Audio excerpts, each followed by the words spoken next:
అదో పురాతన ఆలయం. అయితే ఈ దేవాలయానికి ఓ ప్రత్యేకత ఉంది. అన్ని ఆలయాల్లో స్వామివారి దర్శనం ఎల్లప్పుడూ ఉంటే ఇక్కడ మాత్రం కేవలం మధ్యాహ్నం 12 గంటల సమయంలోనే ఆ భాగ్యం భక్తులకు లభిస్తుంది.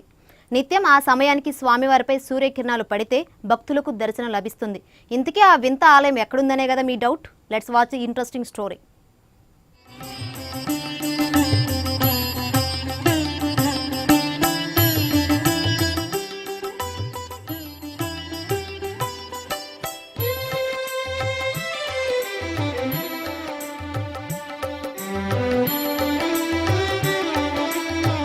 ఇక్కడ మీరు చూస్తున్న ఈ వెంకటేశ్వర స్వామి వారు పెద్దపల్లి జిల్లా సుల్తానాబాద్ మండలంలోని భూపతిపూర్ గ్రామంలో దాదాపు 500 సంవత్సరాల క్రితం వెలసిన స్వయంభూ శ్రీ వెంకటేశ్వర స్వామి. వెంకటేశ్వర స్వామి దేవాలయానికి భూపతి దేవుడు అనేది మరో పేరు. ఈ పేరు ఎలా వచ్చిందంటే, ఈ గ్రామంలో పూర్వం కలరా వ్యాధి సోకిందని చాలా మందికి కలరా వ్యాధి సోకి బాధపడేవారు. కొందరు ఈ గుట్ట మీద ఉన్న స్వయంగా వెలిసిన ఈ స్వామి వారిని కొలిచి తమ ఆవేదనను చెప్పుకునే క్రమంలో చాలా మందికి ఈ కలరా వ్యాధి నయం కావడంతో ఓ వ్యక్తికి కలలో వెంకటేశ్వర స్వామి కనిపించి, మీ గ్రామంలో గుట్ట వద్ద నేను భూపతిగా వెలుస్తున్నాను, మీ ప్రజలందరినీ ఎలాంటి ఆరోగ్య సమస్యలు రాకుండా కాపాడతారని చెప్పాడని పూర్వీకులు చెబుతుంటారు. భూపతిపురం గ్రామంలో పురతారం నుంచి వెళ్ళి ఇప్పుడు కాదు, మా తాతాల నుంచి 500 సంవత్సరాల క్రితం నుంచి వెళ్ళి ఈ దేవస్థానానికి సంబంధించి మాకు తెలియదు, అసలు తెలియదు. కానీ అప్పుడు సంది మా తాతలు మొక్కిరు, మా తాతల నుంచి వెళ్ళి ఆ తాతలు మొక్కిరు, మా అయ్యలు మొక్కిరు, మేము వస్తున్నాం.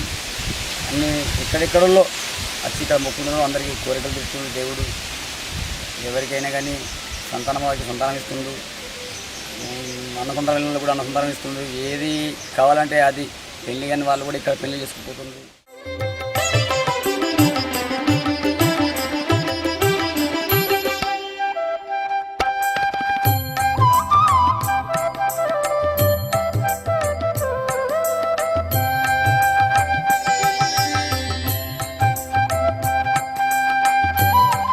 అయితే ఈ వెంకటేశ్వర స్వామి గుట్ట మీద 2 సొరంగాల మధ్య వెలసిన స్వామివారు చాలా మందికి కనిపించారు. మధ్యాహ్నం 12 గంటల సమయంలో సూర్యకిరణాలు గుట్టపై నుంచి పడినప్పుడు మాత్రమే ఒక 10 నిమిషాలు స్వామివారు దర్శనమిచ్చి వెళ్లిపోతాడని స్థానిక ప్రజలంటున్నారు. అయితే ఎక్కడా లేని విధంగా తమ గ్రామంలో శ్రీ వెంకటేశ్వర స్వామివారి ప్రత్యేకతను ప్రపంచానికి తెలియజేయాలని భూపతిపూర్ గ్రామస్తులు గుట్టను అభివృద్ధి చేస్తున్నారు. అయితే ఈ స్వామివారిని దర్శించుకునేందుకు పెద్దపల్లి జిల్లాతో పాటు ఇతర జిల్లాల నుంచి భక్తులు పెద్ద ఎత్తున స్వామివారి వద్దకు వస్తుంటారని ఆలయ పూజారంటున్నారు. 300 సంవత్సరాలకు పూర్వం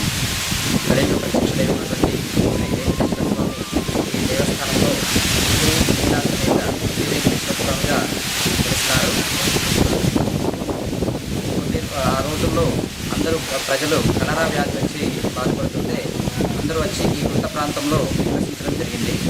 ఆ తర్వాత ఒక భక్తుడికి శ్రీ వెంకటేశ్వర స్వామి కళలో కనిపించి, మీరందరూ ఇక్కడ వచ్చి ఉన్నందువలన మీ రోగాలను పోగొట్టి మీకు ఆరోగ్యాలను కలిగజేస్తాను అని చెప్పడం జరిగింది. తెల్లవారి ఆ భక్తులు వచ్చి ఈ కొండ ప్రాంతంలో అంతటా చూసిన తర్వాత శ్రీ వెంకటేశ్వర స్వామి ఈ కొండ గుహలో కనిపించడం జరిగింది, ఆ ఛాయ కనిపించడం జరిగింది. దాంతో అతడు వెళ్ళి అందరికీ చెప్పిన తర్వాత ప్రజలందరూ వచ్చి వెంకటేశ్వర స్వామిని దర్శించుకొని అప్పటి నుంచి ఇక్కడ శ్రీ వెంకటేశ్వర స్వామికి పూజలు చేయడం జరిగింది.